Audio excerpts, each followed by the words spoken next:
Hello, everybody, and welcome to episode 103 of the ATL Falcons UK podcast. You will see that we are a little bit depleted to start with, but Liam is joining us very, very shortly. Mark's having a mental breakdown because of the performances, so he's not joining us tonight. We are 6-7, 4 losses on the bounce. I do not think this is going to be the most positive of shows, but we will give it a go. So, whilst it's just me and you, Cal, how are you feeling? What did you think of the game? Well, oh God, what can we Should we say? just stop there? Might as well end it. Another week, another loss, 4 in a row. The performance again, bits here and there. First half was all right. Second half was absolutely embarrassing. Don't think there's any other words for it. Going to half time only 3 or 4 points behind, I think it was in the end. Thinking we have a chance. We mentioned in the chat like was definitely still in this game. Yeah. But to allow that many points in the second half is, like I said, embarrassing. There's literally no excuses for it. It was just a poor performance. We go on about we want both sides of the ball working on the same wavelength. Yeah. It was on the same wavelength, just not the They right were. wavelength. That's our problem. But it was just, especially after the first drive, you scored a touchdown on the first drive. Yeah. Looked good, and then. Well, we got it to 21 easy. apiece, didn't we? We literally, even though we were never brilliant throughout the night, we were up and down in the early stages. We got it to 21 apiece, and then just like that before your eyes. Especially when you get that two extra points as well to make it 21. We're like, Yeah. we're in this game. You Yeah, end up exactly. conceding over 20 odd points. And those are the moments that generally give teams momentum as well. And that literally just wasn't even remotely the case. It just did not work out like that. If anything, it's like we settled a little bit and thought, you know what, we're back in this now. We're okay. And then it was like, oh no, we're not. It was really weird to handle. Like, there's probably a slight overreaction based on the fact that the Vikings are a very, very good football team. So if you lost this game out of context and just lost this game on its own, it wouldn't be that big of a deal, I don't think. I just think coming on the back of 3 consecutive losses before that and how it's affected the division, I think that's the biggest issue. I think if you say, oh, you lost to the Vikings, that's fine. Like, it's never fine to lose, but you know what I mean. No, like, but when you've lost 3 games in a row and you know your playoff place is up for grabs, especially in our division. You know the Bucks have got a slightly easier schedule than us, I'd say. Yes, and yeah. You put especially the second half performance. You put a second half performance against any team like that, and they'll destroy you. And obviously, that's what exactly. Sam Darnold would end up on 5 touchdowns. I think I he's getting paid know. like $10 million a year, and he absolutely destroyed us. The wide receivers took the mick out of our secondary, and I'm pretty sure we'll get onto some of that. But no doubt. like, where do we go from here? I know. I think that's my biggest problem at the moment in time. Anyone that does follow me on TikTok, not many of you do. It's fine. I did a little video this morning just as a very brief summary. And I'd like to think I'm a positive fan overall. I tend to be an optimist. And even last night, 3/4 of the way through the game, I just thought, I can't see anything. There's no spark. Nobody looks convinced about our plays. Not many players on the field seem like self-confident. And if players don't look like they're doing their own bit well, then the scheme's not going to work anyway. And going ahead to the next 4 games, even though on paper you'd think we should probably win 3 out of 4, we're not entitled to that. There's no reason at all that we're just going to be gifted those wins. If you look roster for roster, we should be winning at least 3. But based on what we've seen in the last 4 weeks, if you move this form to the start of the season, we'd be looking at bottom of the table and number 1 pick of the draft. So it just so happens that we had some wins on the board beforehand. It's not pretty. No, it's just a number. It's errors. It's not even just that. It's everything at the moment. The coaching, the plays. Kirk can't throw a touchdown. He can't even throw. He could throw quite. Thing is, he didn't. It wasn't even his worst game yesterday. Like we've seen him play a lot worse. He still got quite decent yardage. It's just some of the odd. Yeah. Throwing that one into when London had three people around him. Yeah. It wasn't even a good throw. And I'm like, no, it wasn't. That's got to be on him. Like a lot of it is some of the play calling is, especially when we was on the 1 yard line and you're taking 3 points from it. 95% of teams get a touchdown if on the 1 yard line. We're throwing it back on one of them plays that we mentioned last week. Cooks was back and Bijan didn't get through. Yeah. It's like we never run it down the middle at times, especially on the 1 yard line. You've just got to push yourself through. Look what the Eagles do every year. And I know everyone can't do what they do, but give it a go. You've got 3 opportunities to get through. Yeah, I also think that when your running back room is so strong like ours is, and I don't really think that is up for debate. I think even rival fans would probably say, yeah, that's probably one of our best assets. Sometimes you've just got to grind games out. And I feel like, I'm sure Liam will elaborate on this because it's his own, but I just feel like Kirk's not built for that or a little bit reluctant to do that. I feel like he feels like there's an obligation for him to have to carry the team. And by doing so, speak of the devil, and he shall appear. I will tag him in right now. Liam, ladies and gentlemen. Did you say I was carrying the team? Was that what you're speaking of? Perfect timing. Have a go. I was literally just said this is more Liam's forte, so I will carry on and I'll let you tag in straight after. But yeah, I feel like our running back room's so strong, but Kirk feels like there's an obligation for him to carry the team almost. So sometimes instead of grinding games out and just getting those little yards here and there, whether it's the OC calling the plays or Kirk himself, I feel like we're trying to be too flamboyant in our plays, and as opposed to just getting steady yardage and finding a little bit of momentum, he's doing these ping balls all over the place, and he doesn't want to let a play die. He's so reluctant to just come away from a down with nothing that he's just taking punts, and ultimately they're the ones that are getting intercepted at the moment in time. Liam, I will jump to you. Do you want to do a little summary of the game first, and then we can drag you back into what we were just talking about? Yeah, I mean, I imagine it's heavily linked to what the summary of the game is, really, which was another sort of disappointing performance from a quarterback perspective in the passing game.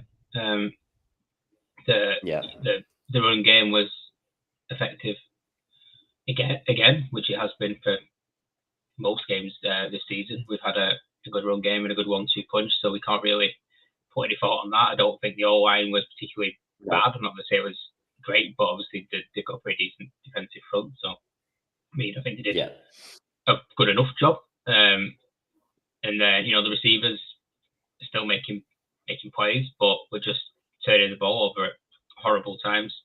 You just can't afford to do it. The turnovers win your games or lose your games, whichever way around it is. And we're just turning over the ball way more times per game than the other team at the moment. That's what Fluid does pretty much all these games. We're moving the ball well enough at most of the time. It's not like it's not like Kurt's not making any yards, because he is. He's going over 300 yards in most games, running over 100 yards pretty much every game. Yeah, it's just that turnovers, and if the ball keeps coming back, we know we're a little bit soft on the defensive side of the ball this year. We seem to give up. We've talked about it all season, haven't we, where we give up those plays too easily. Just normally the shorter plays. This game was a little bit of a different scenario where actually they had some quite long chunk plays, which have not really give up that many of this season.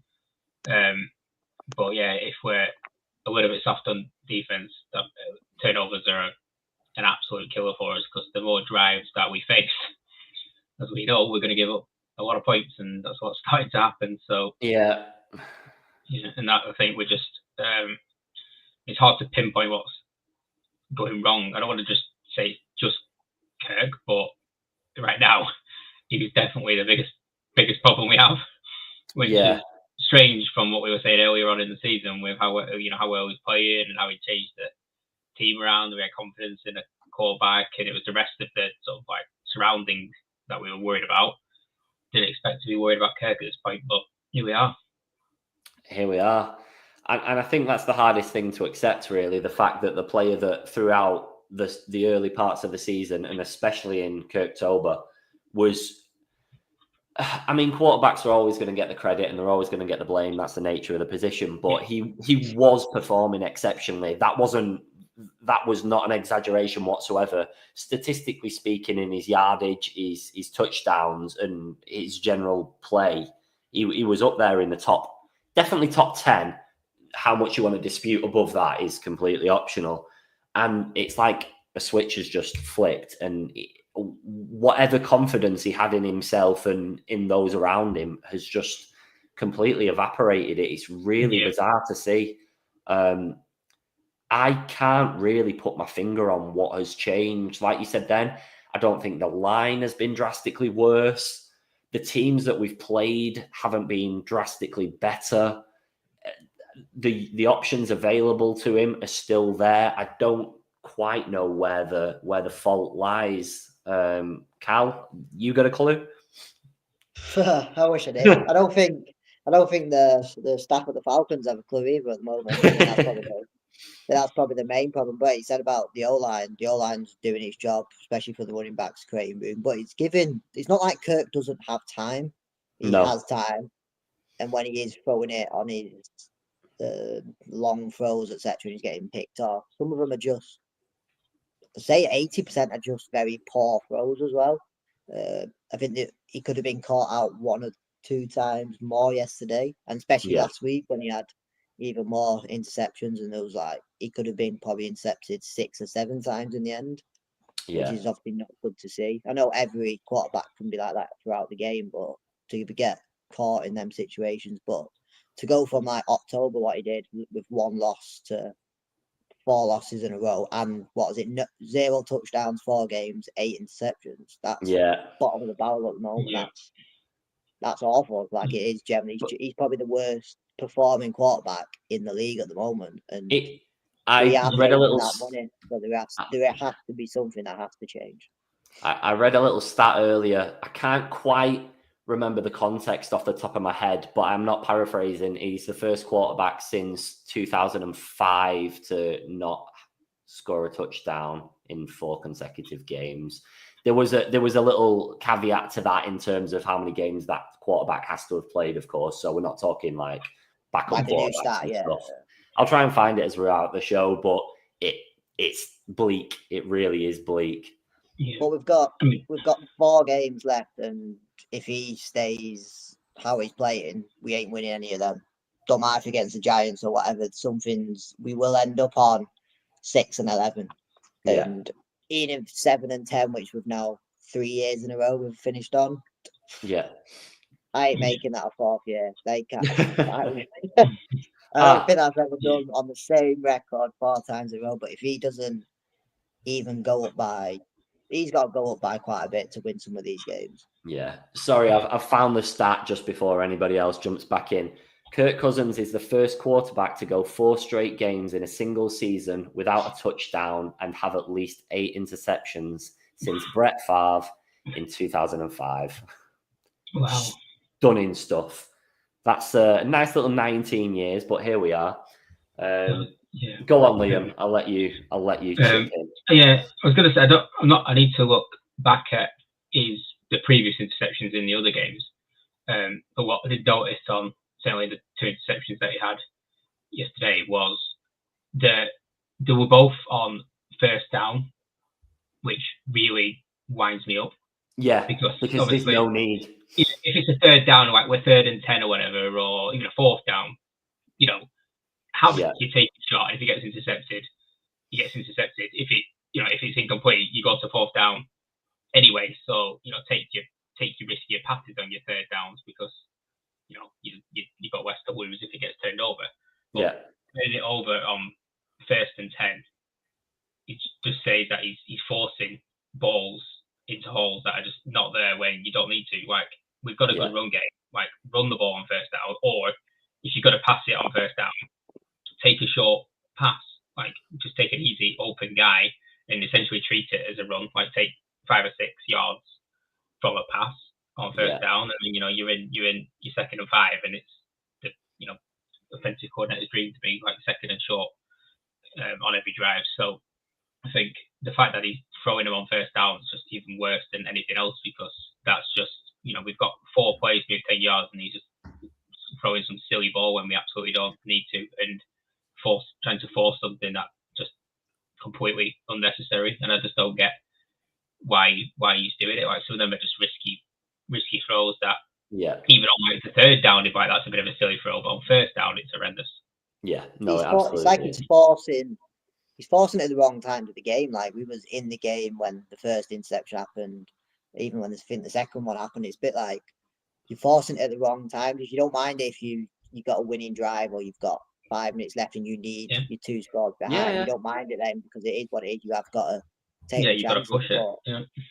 Take the easy yard straight away. If you do it on 3rd down, like Liam said perfectly, really, like it's still not very good and it's still annoying, but you take the risk more on a 3rd down than the first down.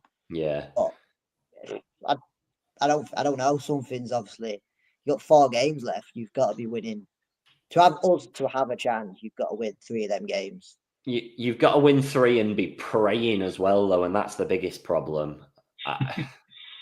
If it was still in our hands and you had to win 3 out of 4, your confidence level is a little bit different, because you're like, at least it's on us. But now we've got to win 3 and hope that the Bucks win 2.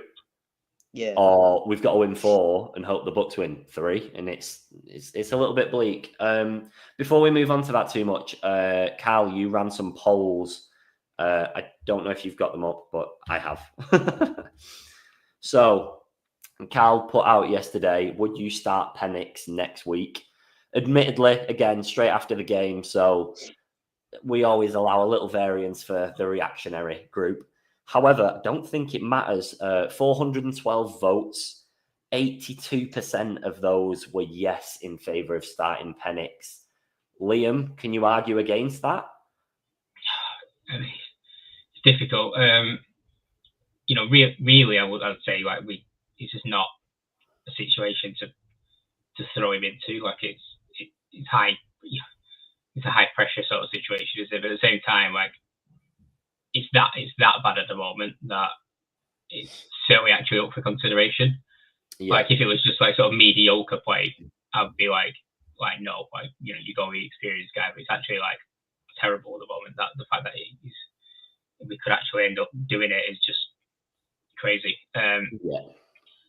I think if we had sort of a more experienced guy on the bench at the moment, like somebody with NFL experience who was solid, then I'd be more inclined to do it. But I feel like a rookie, it's a lot to come into the league when you've sort of like got no expectations. Usually rookies are coming into the league and starting in the first season on bad teams because they've been picked early, and the expectation isn't usually that high in terms of the overall team performance.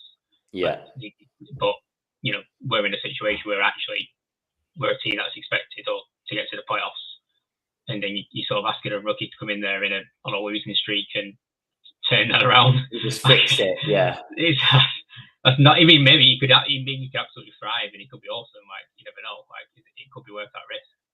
But Kurt's been around long enough to turn it around, but we haven't got long.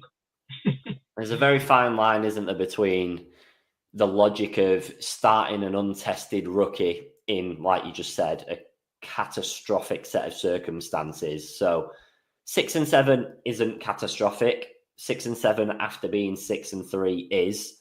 So his mindset coming into this is already like pressurized, pressure cooker stuff, thinking, if I don't win this first game against the Raiders next week, then that is it. Like there is no, if we don't win this weekend, realistically, unless a miracle happens, then it's down and out. Or do you pray that a very, very out of form veteran can drag some belief back out of themselves and perform like he was doing for the best part of the start of the season? There probably isn't a better way of doing it. And it's ultimately down to how risky of a coach you usually have. We know Raheem's not a massive upsetter of rosters, so I don't see it personally. I see the logic in it. I don't see it happening though, so I think we probably need to accept that as fans. Cal, would you have a preference? Sorry, Liam. No, I could see. I think it was one of them questions where the Twitter's blowing up, and it was just the perfect time to put it out there. Yeah. And I feel like all three would probably would start him, but it's not going to happen. It's 100%. I don't think there's even a chance it's going to happen. But it's obviously good to have the conversation, because I would say, like what you mentioned then, I don't think we'll make the playoffs anyway. But if you lose against the Raiders, that's basically it. Like, you'd need an absolute miracle to happen after that. So if Kirk doesn't perform, but if we lose against the Raiders, it probably means Kirk hasn't performed once again, and that's 5 games in a row. Then you've got 3 games left, and you're thinking, is it then time to put him in after that? We'll obviously have this conversation this time. Well, playing on Monday night, so we'll probably have it Tuesday instead. That'll be a conversation for next week. But will he start next week? Absolutely not. Would I start him next week?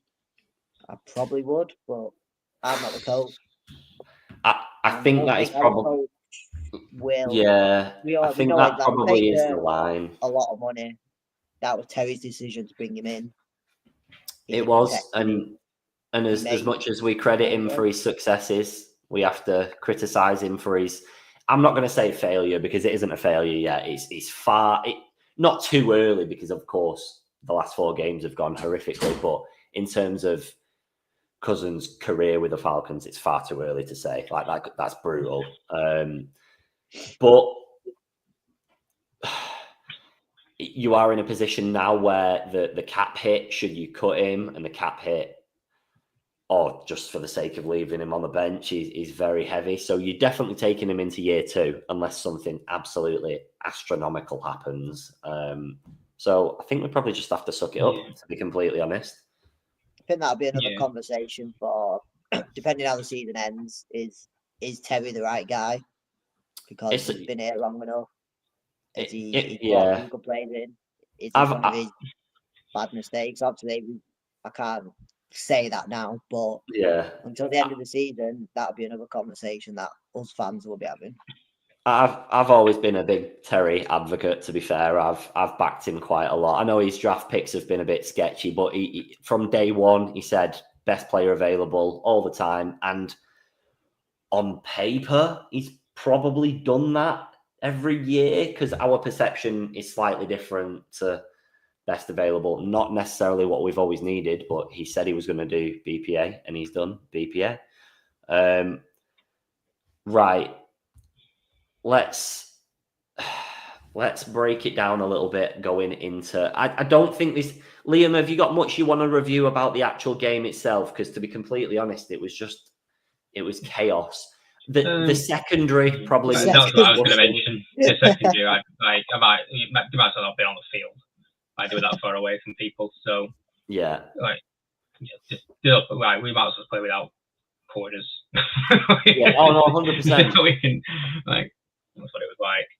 And I know they had some tough, obviously the Vikings have got possibly the best receiving duo in the league when you're sort of together. I get that, but you're supposed to be at least contesting the catches, and if Jefferson beats you because he can beat pretty much any corner, then that's fine. You're near him and you're contesting him. Yeah. But Addison and Jefferson, he could have caught it between his knees. It was just that far open. You can't give him that much space. It just looked like blown coverages. We didn't even know what play had been called, and we're trying to pass Justin Jefferson would run, along the line of scrimmage 5 yards in motion, and all of a sudden we don't know who's picking him up anymore. There's no communication. It was then he just run, and then we'd be trying to pass him off in the middle of the play by trying to signal you're taking him and I'm taking him. You can't do that against Jefferson. You do 1 second of elapsing concentration or hesitation, he's long gone. You can't do that. No, So, no. It was just laughable at times, like it was that bad on the secondary side. Some of the clips that are circulating, when you watch them in game, you think, oh my, but when you watch them back and you've got a little bit more context to it all, and obviously hindsight's a beautiful thing, but the play yesterday with, I don't even know if I want to talk about it. Jefferson had his hand up for what I can only describe as a full quarter on that one run. And nobody, I don't know how many people's error that was. There was too many mistakes in one thing. The fact that not one of the three around him was even within 20 yards was absolutely laughable. It was insane. And I know it's only one play and these things can happen, but God. There was multiple yesterday, though, I think, where, especially with some of the Addison catches where Donald underthrew the ball. Yeah. Or, he was just standing there. Got hit. Yeah, and they didn't react. They didn't react to it. The only one who reacted to it was the receiver who came back to get it. The corners just stood there basically. I was like, is anyone actually looking where the ball's going, or we're just running around? Yeah, I don't understand. The safeties kept either not covering the corners, or they kept coming downfield to stop some kind of like Sam Darnold, some kind of running back machine. They kept coming down to tackle him like he was going to run 20, 30 yards. He's not going to do that. He can move, but he's not. Mobile. He's mobile enough to run 10 yards. We were playing like a Lamar Jackson, trying to come down the field every time and letting him throw over the top. I was like, what are we doing? I know. It's funny because if you watch it's not funny. It's just funny because it's so bad. That's the thing. It's just so bad that when Alfred was running and they scored a touchdown off it. If you literally put a line on the pitch of his, that'd be a perfect route. He would have got. If he was a receiver, he would have took the miss. But the thing is, the receiver wasn't. The receiver, he just ran upfield. He didn't even create much space. It was just. He didn't even know his shoulders. It's not funny, but it's absolutely. It's so bad. I know, Danny said, it's just one play, but he went left, then he went right, and then he fell over. Yeah, I think what Liam just said then, he didn't know which shoulder to look over. I think that actually dictated what went wrong, because he starts on one side, so his body's naturally drifting to the way that he's going, and then he must have no sight of the ball whatsoever, so he does a look the other way. But in that time that he switched from left to right, the ball had actually travelled to the left. It just hadn't yet been in his line of vision, which is probably why his legs go west, because his brain's telling him to go that way, but then it's wait, it's there, and he's just gone. It was just that he fell over that at the end that made it even better, or worse, whichever way. Yeah, I have no idea. It's rough. Yeah. And I think that's the problem, though, because yesterday, for me, the secondary and Kirk again were probably the key issues. Neither of the lines were terrible. Got a couple of sacks again.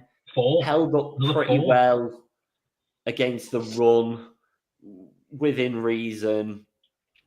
Maybe you could argue, and again, you could tie it back to Kurt a little bit, but you could probably argue Pitts was basically not a target at all. The few targets that he did get, he missed a clear open, just jumping hands up. He got outfought on one occasion in the end zone, and I watched it back 3 or 4 times. And if you watch it once, you kind of can justify it, and then I watch it again, and I think he's 6'6" and an athletic unicorn, and it just looks so lackluster. There was no desire to win the ball whatsoever. I don't want to go in too hard. I'm not an elite athlete, but with the tools he's got physically, I don't know why. Even I know he's getting barely getting any plays, but when he's getting them, he's justifying why he's not getting any. If I was a coordinator, I wouldn't be scheming to get the ball to Pitts when the odd few times I do, he just does not commit himself. It's there's no fire. Yeah. Well, I put that. Okay. Oh no, I put that tweet out about. Obviously, I think it's his last year in Atlanta. Yeah. A couple of people commented and quote tweeted it. And if you like, it's fair saying, "No, I don't think it is. I think it is just a scheme and that." But then I'm thinking, well, he's been here 4 or 5 years. He had one season with Matt Ryan, and Matt Ryan not saying he made him look good, but he made him look very good in that season. Yeah. How much is that of Matt Ryan and how much is that of Pitts? Because Matt Ryan made a lot of receivers look very good. Yeah. We had this conversation last week with Mark. Hooper, class tight end, went somewhere else. Abysmal. Nothing. Was it more Matt Ryan making Brown's got robbed. Look very good? But the next 3 years he's had below average quarterbacks. Not his fault, and he might have had a couple of injuries, but now he has got a quarterback that when he does find him, he gives up on plays. He doesn't. That catch yesterday, you've got to catch that. Yeah, stuff like that's game changing as well. It really is. Whether it's in the end zone or not and stuff like that, it doesn't matter. Catches of big yardage or ones that affect third into fourth downs and stuff. That's your momentum. That keeps the ball going. It keeps everyone else hyped. It's just it is a bit sloppy. It's a bit sloppy to watch. It feels like an attitude thing sometimes. With it's like because he's not getting the ball. A lot of receivers or whatever, like when they're not getting the ball, they would run a little bit harder and create a little bit more separation, and then have a rant about that they're not getting the ball. Kind of, that's the way to get noticed. Is that they get open, and then if nobody's passed it to them, they can argue that that's the they need to be passed the ball. But Pitts throws a paddy and does the opposite and makes less effort to actually get and then we're definitely not going to pass to him. So it's almost like he's gone, oh, well, I'm not going to get it anyway. I'm just going to mope around the pitch all game, and that's what I know. Sometimes he is doing all right, but you've got to do it on every single play. You can't run hard on 60-70% of plays and expect to be a star. It's got to be 100% of plays. Like an example yesterday, if you watch Justin Jefferson, every single play must be an absolute nightmare because he's just relentless on every single route and every single contested catch, and he goes for it 100% of the time. Yeah. And Pitts is in and out of whether he fancies it or not, play to play. Same with the blocking. Sometimes I know I said he's not a blocking tight end, he definitely isn't, but sometimes I've seen him block pretty well. Because he's a unit with a huge wingspan, he can block, and then the next minute he's barely even making any effort to block a guy. It's you've got to be consistent. Coaches must be watching that and just be really frustrated. And that might be why Kirk's not targeting him, because he thinks, I'm only going to target the guys that are busting a gut every play. Ray McCall is a prime example of it. He's got a chance that he's never had before because he's always been a return guy. Finally got a chance, and he's literally going 110% every single play because he knows he's got to take his chance. And look how many times we're targeting Ray McCall. Yeah, exactly. The problem is, I've just looked at it. You come to the end of the season, you've got to pay him. What does he want? Because he's not worth a big contract because he's not proved it in the last few years. People are saying keep him, and it's a scheme and it's all this. Is Kirk going anywhere? No. Is the offensive coach going anywhere? No. Is the head coach going anywhere next year? No. So you got 3 things that decide if Pitts is on all these plays and that. If none of that's changing, I don't see a reason why we keep that player. Keep him. And we love the pick. We love the pick when it happened. He might go ball out somewhere else, but it's not worked here. And I don't think that's a bad thing. Not every pick works out. Yeah. We want him to work out. I think he's one of them players we all said, listen, he can work out, but it's his 5th year now. It's a lot of time, and I know we've been in a rough period as a franchise. Well, actually, that's just our history. But you still have to perform. Players go to franchises all the time, absolutely dog dirt franchises with really poor performing teams, and you can still have individual players that are excellent. I'd be inclined to agree with you, Cal. I think people would be naive if they think that Kirk's going. I think you're probably a bit naive. If you think Morris is going, you're definitely naive. At most, the coordinators could be a little bit at risk, but even that, I just don't think is plausible at this stage. I think we were built to be like 75% win now, and that 25% is really affecting us. We've just not quite got all the components, but we didn't have the funds to facilitate it.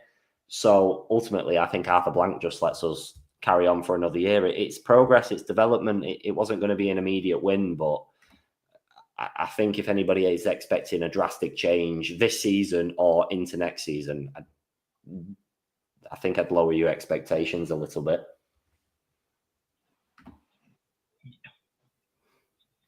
Right, I'm going to jump in the comments a quick second because we've not said hi to everyone yet. We've got Christian again. Good afternoon from a broken-winged Falcon fan. That's really depressing. That's really sad. Thank you for joining us. We've got Electrify saying, I'll paraphrase a little bit, even if they stick with Kirk, they think that Penix should get some time on the field, even if it's just the last drive of the game.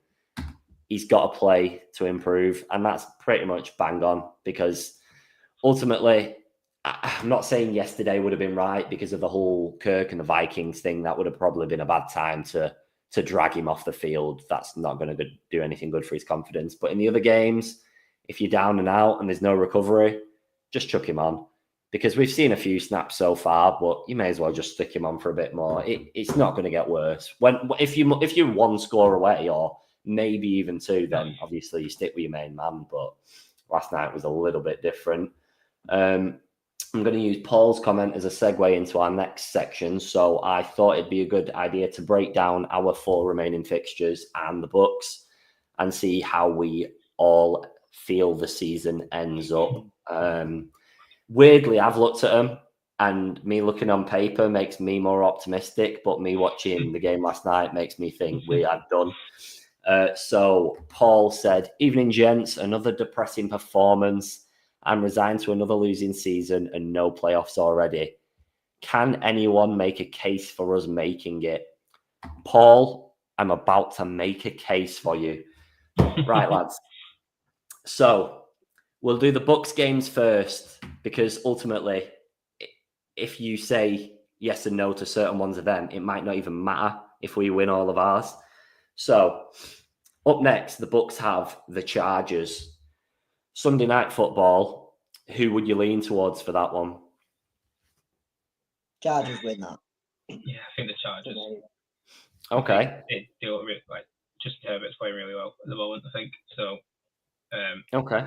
I think so we put a little bit of trust in the Chargers.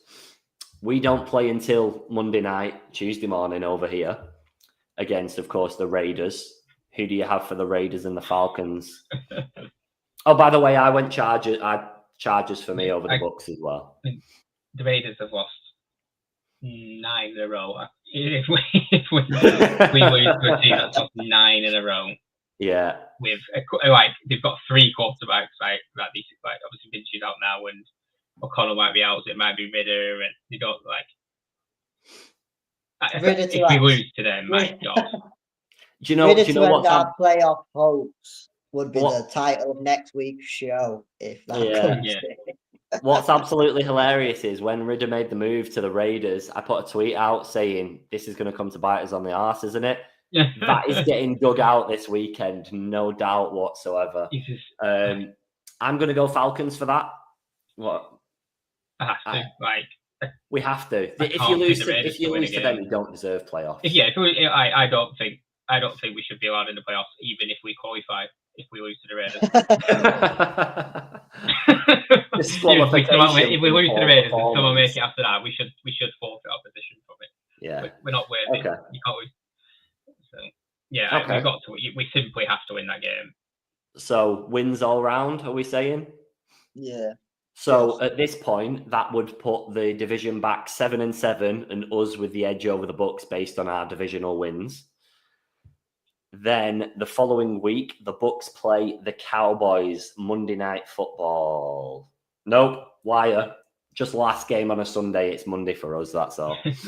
And in the same week, we play the Giants. So are you Bucks or are you Cowboys?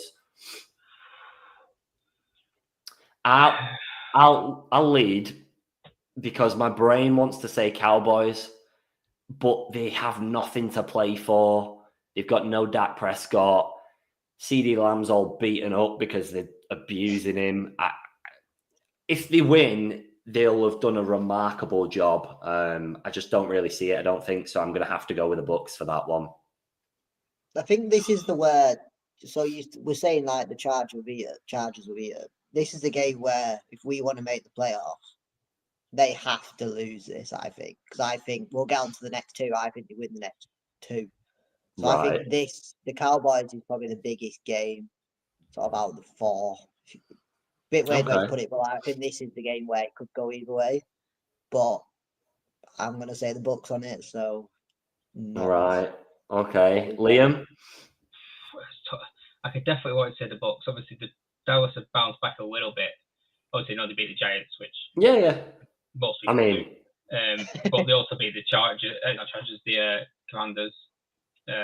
So that was a good win. So I think they'll be competitive, but I think the Bucks will just, like Carl said, will just have a little bit more to play for.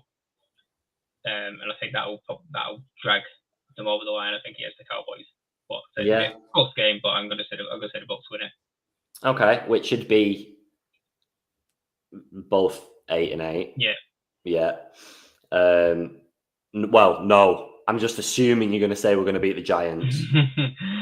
Well, I think we beat the Giants. Again, exactly to your last comment, if we don't beat the Giants and did get in the playoffs, disqualification. Yeah. Because there's got to be some rules against that sort of stuff. Well, the Giants, I think they play the Ravens in between the last game of us. So they've lost 8 in a row. So let's say that will be 9 in a row that the Ravens will beat them. So that'll be 2 teams that will have played in a row that have lost 9 straight games. So you've got to be beating 2 teams that are on a 9-game losing streak. I'm smiling out of nerves because that just seems so Falcon-esque, doesn't it? Right. Okay. Yeah, it does. I'm going for a win, so that's 8-8 and 8-8. But with us top of the South still, just due to the divisional games. Cal, did you say you were going the same? Or yeah. Well, we've got to have it. We've got to. This takes us to the last 2 games of the season, and the Bucks have 2 divisional games, and we have Commanders and then Panthers, the final divisional game. So, Bucks v Panthers, Liam. This one.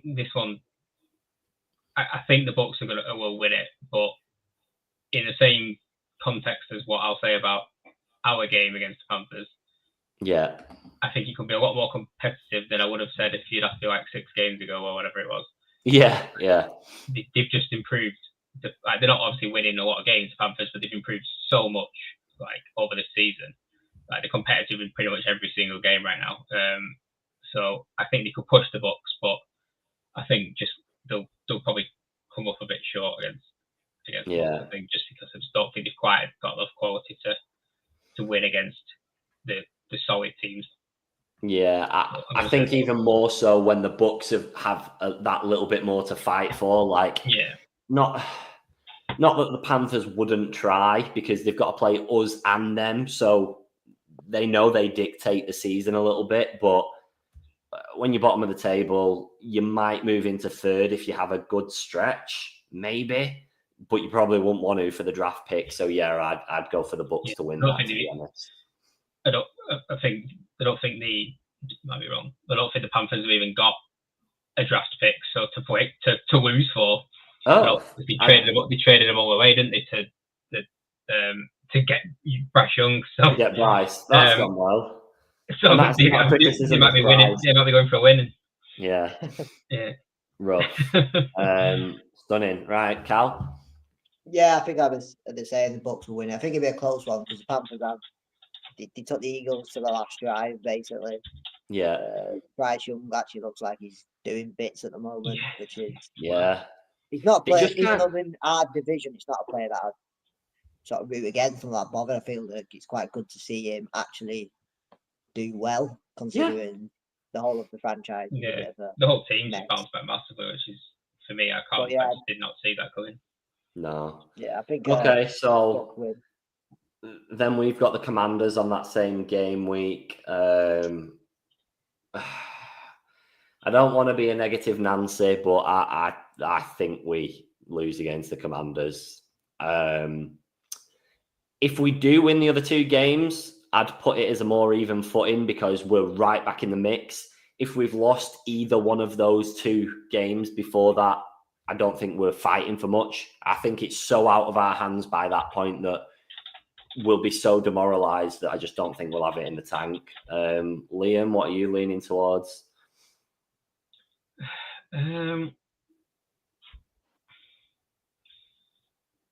Yeah, I've got to agree.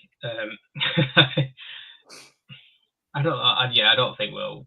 I do want to caveat a little bit. The Commanders have fallen off. Like they had a stumble. They're still a ridiculously good team this season, but people started to figure them out. So I'd rather be playing them now than I would have been in that first 5 or 6 stints, like first 5 or 6 games when they were just blitzing everyone. I mean, it's one of them where I think my prediction could change depending on the status of the Commanders at that time. At that point for them. They could bounce back now and be just as good as they were earlier in the season and look like, and then I don't think we beat them. If they carry on wobbling, we could be way in it. I just don't know which way they're going to go as a team. They beat, obviously, Tennessee in the last game, which was pretty heavily, but I mean, Tennessee obviously way down there, so I don't think that's really a tell on whether or not they bounce back. Is it the Saints or is it the Panthers that play them next? Do you play one of our teams? 1 second. Unless anyone in the comments is banging at it. I feel like they play. They've got the Saints next this weekend. Right. They've got Saints, Eagles, us, Cowboys in that order. I think I'm going to say that would be a telling game. That's not really a telling game either. I expect them to beat the Saints, especially now they've lost Carr. So I don't think we'll learn a whole lot about them from that game. I guess we'll see how much they've wobbled against the Eagles. If they beat the Eagles and they look like they're a good team again, I'm going to say we'll lose. Yeah, because I think they've got enough quality with the way that they're playing to. And again, I'm basing this on our current form rather than what we actually might be like. We might look like a good team again, but based on our current form, I don't think we beat them. I think the Commanders beat us. And just on the Panthers do have the first round pick this year. They traded 2023 and 2024, so they've been past the 2 picks that they traded away for Young. So they could lose out for us. Lovely stuff. Cal, Falcons, Commanders. I think it depends. I feel like it's definitely be a loss, but I feel like it could be if they beat the Saints and then the Eagles.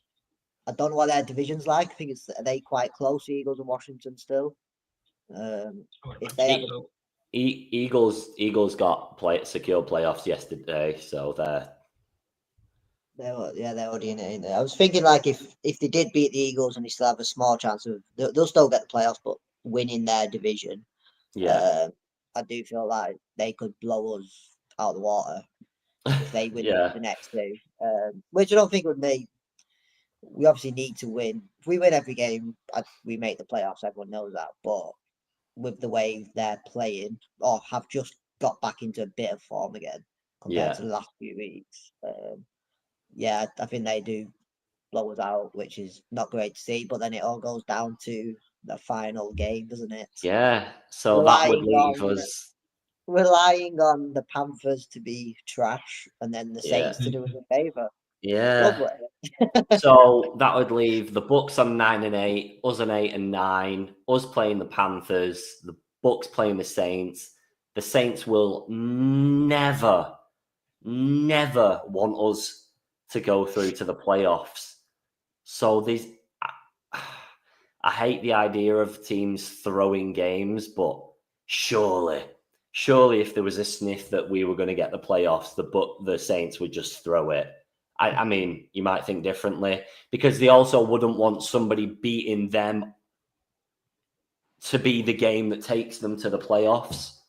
But what hurts more, the Falcons making the playoffs or the Bucks beating you and them going to the playoffs? Yeah. I don't think they've got enough to beat the Bucks. Anyway, regardless, we've Carr out for the season now.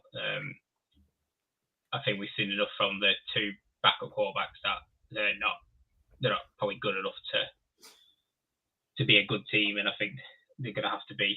I think the only chance of that is if they've got that, and obviously like if they play to win, that they've had that end of season, nothing to play for, freedom, and Bucks have got a lot of pressure. That's the telling point, isn't it? Like I think if it's an actual talent to talent game, the Bucks will beat them whether the Saints try or not. But so I think I've got to say that the Bucks will win that one. So based on your predictions, go on. You may as well do the Panthers, and then we can wrap up each person one at a time. Then, so us and Panthers. Again, it's a very similar situation. The Panthers won't have anything to play for. Will be improved in form and they'll be relaxed. We'll have tons of pressure on us. Yeah. Quality to quality, we should be beating them. It's all going to come down to whether we bottle it essentially under pressure. But I've got to say that we'll win. We all know what's gonna happen though. So the Saints beat the Bucks and then we lose. And the Panthers beat us. Yeah. That would be the most Falcon thing ever to end the season, and then the Bucks still make the playoff. That's what. If it was going to end like that, this fan base would self-destruct. Like we've seen it bad. Liam's seen it worse, but after a few years, we might even have to deactivate Twitter just for that. So, based on Liam's final predictions, that would have left the Bucks 9-8. No, 10-7. 10-7. Yeah. Bucks 10-7. Falcons 8-9. Because you had us 9-8. 3 wins. Do you have 3? I've lost track. Yeah, 3 wins apiece, was it? But we all said lose against Washington, didn't we? So yeah, but beat the rest. Yeah. So, Cal, which way are you going for Bucks and Saints and us and Panthers? What I said. I feel like the Bucks should win, and I feel like we should win, but I just have a feeling if it came to that game, I'm going to stick with it. And if it comes to it, you can clip this bit. The Saints beat the Bucks, and we lose against the Panthers, and the Bucks make the playoff.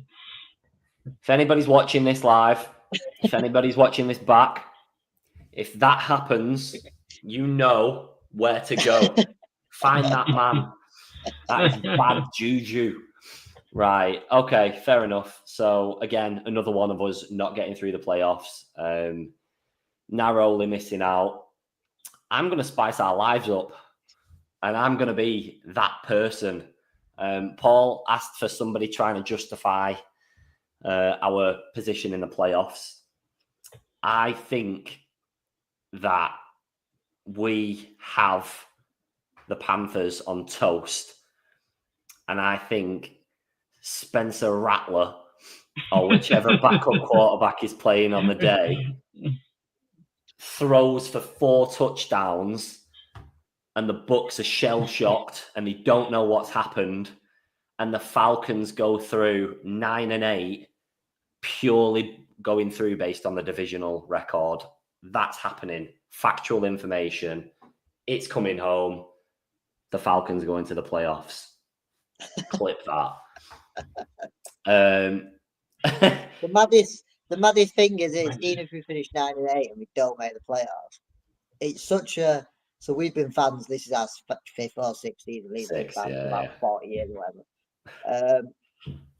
We've never seen a winning winning season, but this this will make any difference. This is not. We finished 9-8. I don't look at that and be like, oh, it's a winning season. We didn't make the playoffs. No, we finished 9-8. We self-destructed them last 4 games. Yeah, that's the reason we didn't. It's a proper bittersweet for us, wouldn't it? Because of course we've just seen 4-12s and 7-10s on repeat. So technically, for our standards, it'd be progression, but it's just not good enough. It really is, honestly. After being 6-3, it's playoffs or bust. I don't think you can justify a successful season. I think people are being ultra. Again, I'd like to say I'm positive. I think people on socials saying that a winning season is a positive season in terms of the outcome.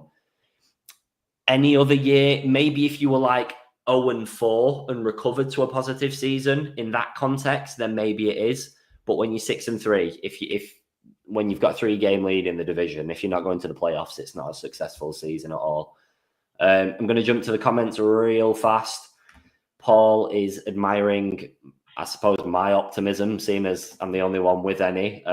It's actually called delusion, Paul, but thank you. Christy, you're ambitious if we win 3 or 4. But on paper, there is no reason that we shouldn't beat Giants and Panthers. Like you could argue they're the 3 worst teams in the NFL. Like they're certainly exactly. But on form, we're the worst team in the NFL. So yeah, well, yeah. You've got Paul going with the Bucks finishing 10-7 and us finishing 8-9, which would be extremely sad.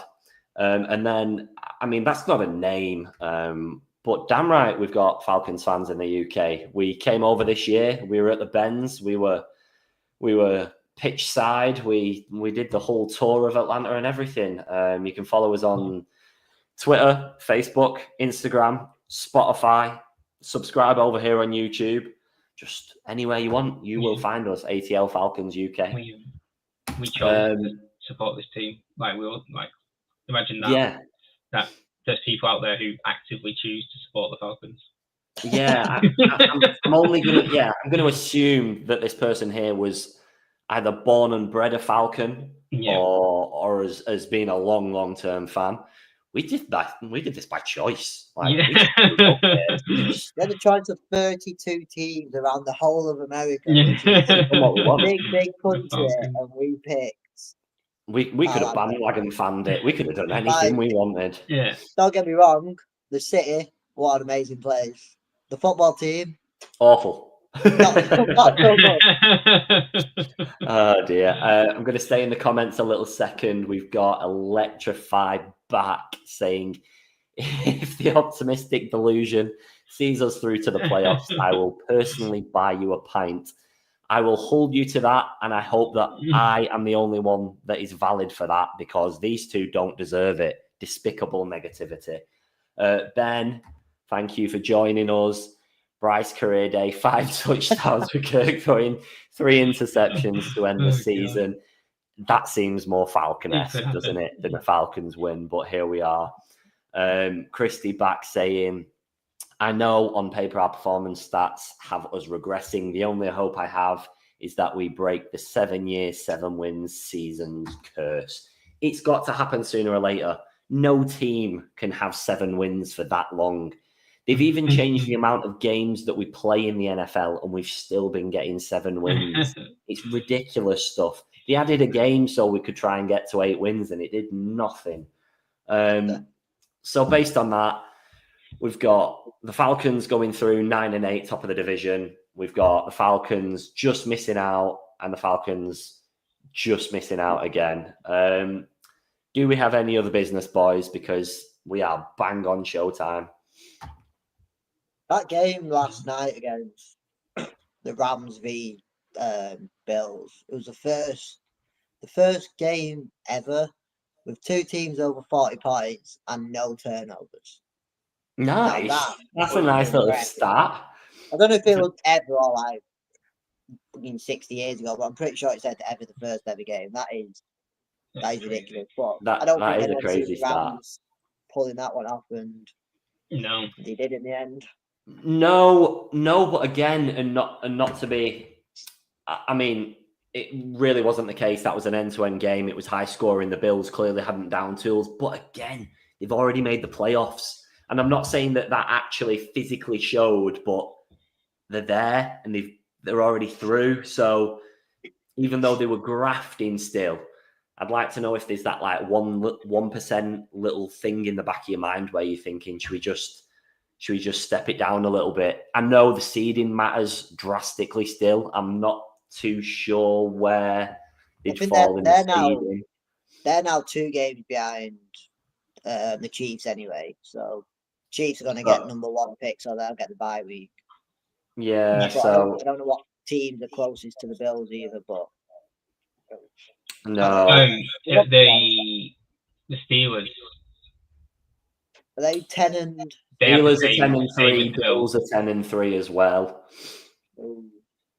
Houston are 8-5, so that's not a. Yeah, so realistically, you want to finish like to get in the championship. Well, AFC Championship game. Realistically, you want to be finishing second. To get most likely look like the Chiefs end up getting there unless somehow. Unless something mental happens, it's Buffalo or it's Pittsburgh. So yeah, that's an interesting one. No, I only saw the highlights of the game. Obviously, it was silly time, but lovely stuff. Yeah, I was going to say these types of teams are that are frustrating me, like where our results are where we're at record wise, and teams like the Steelers, Chargers, Broncos, Seahawks, Commanders, all these teams like were expected to be mediocre or even bad, and they're pulling out like winning seasons and playoff competitive seasons. We were a team that was expected to be good, and we're the ones scraping the barrel to whether we even get there.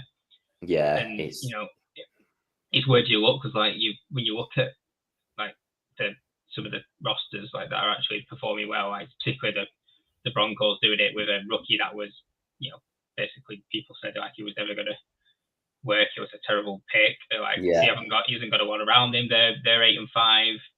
People said Justin Herbert was finished and they're 8-5. The Commanders, another one doing it with a rookie and not a lot of other players, and they're 8-5 as well. I'm not sure what the records are. The Steelers, who had they had 2 quarterbacks, didn't know who they were even going to start. They had question marks all over the place, and they're 10-3. So it's like, well, how are these teams? Is it pulling out of the bag and we're not? I think it's a good point what Liam's sort of like trying to make. Like we've gone from the easiest schedule this year, but I would say if you added up all the wins that every team we've played, I reckon it's probably up there now with like what you say, like Washington, Vikings, Steelers. I know we beat the Eagles, but now they're on 11 wins. These are big teams doing like very well. So our strength of schedule, if you looked at it at the end of the year compared to the start, we would not be bottom. This is why it's a bit of a scam, I think, because all it does is give a little bit of context for the general feel of your season. But game to game, the NFL is so mixed and so bizarre, and teams can turn from nothing to division contenders literally in the space of the season. Does that prove how far we are behind some of these teams? Like we've got 4-0 or 4-1 in the division now. Yeah, but we're 1-1 and we'll be like 2-7, whatever it is, against the rest of the NFL. Everyone else. So if you look at it like that, it's not great. Just not very good. We'll obviously see in a couple of weeks. If we make the playoffs, we deserve to make the playoffs no matter what. I think in our division we probably have to win at least 9 games, which is obviously a positive record. But another question that we could be asking in 2 or 3 weeks time. Yeah. Anything to add, Liam, before we go and cry ourselves to sleep? I mean, like Carl said, the strength of schedule is a bit of a I don't, who would have had the Vikings at like 11-2? I imagine they were a team that people were targeting when they would have had a rookie at quarterback. Yeah. Then they lost the rookie at quarterback, went to Sam Darnold, and then they lost their best pass rusher and Hunter. I imagine they were like a weaker one on the strength of schedule list. Yeah. And now that's an 11-2 team. Now we're going to be right at the top of the strength of schedule list. So yeah, it's one of them. But I think whichever way we look at it, though, we've just underperformed in big moments in certain games, and that's all it takes in the NFL because there's not that many games. Yeah. Overall. Yeah. It's rough. It really is. It really is. But let's see how it goes. I know a lot of people think we're down and out, but there is. Oh, in fact, I'll do the other poll, Cal, because we've just done ours, and you ran one for how many wins and losses everybody thinks we did. So 476 votes. We will wrap the show up with this. 16% of you think we're going to finish 6-11, which would be diabolical, by the way, because that's losing all of the remaining games. 40% of you think that we're going to finish 7-10, which statistically speaking is probably the most likely. 26% of you think we finish 8-9, and 18% of you think we finish 9-8. I am one of those 18%. So there is a clear front runner in the 7-10 range. I mean, I don't see any being drastically wrong. I don't think we finish 6-11. If we lose all 4 more games, which means we finish the season with 8 losses on a bounce, we should liquidate. But anything other than that, we'll see. Even 1 loss sounds horrible with that matchup, but it's hard to read. It depends. It depends on the quarterback situation. It depends if our secondary decide to look up and find where the ball is in the air before they start running. And there's a lot of work for the coaching staff to try and drag the best out of players in the remaining few weeks. So it's going to be very interesting. I will see you all in the playoffs when we are there, though. So it's been a pleasure. Ladies and gentlemen, we are going to wrap it up for the night. Thank you all for watching. Thank you for everyone that's been commenting live. Christy, Paul, Ben, Electrify, person with emojis that's got no name, and everybody else that we've tried to squeeze in throughout the night. It's been a pleasure. Thank you for joining us. I know how hard it is when the Falcons are rubbish, because who wants to listen to 3/4 English people talk about how terrible our American football team are? It really is rough, but we appreciate you all very much. Thank you, Christy. Thank you for joining us every single week. We appreciate it. Mark is not here to do his sign off, and I will never try and replicate what he does. But if you enjoyed the show, you can catch us on, you can catch it back on Spotify, Apple Podcasts, or all your other streaming platforms. If you want to watch our beautiful faces, you can catch it on YouTube, Facebook, or Twitter. If you don't follow us already, we're on Instagram, Facebook, Twitter, everywhere, literally everywhere. Hit subscribe. It means a lot to us. Hopefully, as Electrify says in the comment, we will be back with smiles next week. If we are, I will raise a pint for you just for commenting throughout the night. Thank you for having us, and we will catch you next week when the Falcons are back top of the NFC South and everybody's eating the words when Kurt has thrown for 6 touchdowns on the night. See you all next week.